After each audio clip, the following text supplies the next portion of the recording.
ভাই, বন্ধুরা, দেখেন, আপনারা সবাই দেখেন, এখানে একটা দেশি জালমুড়িওয়ালা একটা জালমুড়ি নিয়ে যাচ্ছে।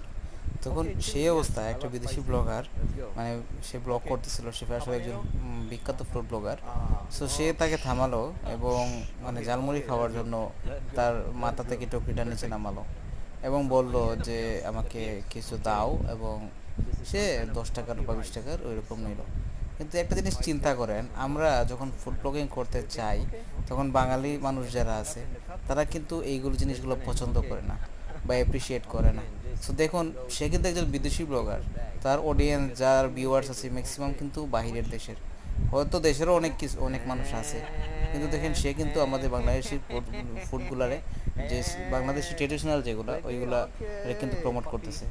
সো এই চ্যানেলে আমিও এরকম বিভিন্ন জিনিস প্রমোট করব, অবশ্যই আশা করি আপনারা আমার চ্যানেলটিকে সাবস্ক্রাইব করে রাখবেন। ধন্যবাদ।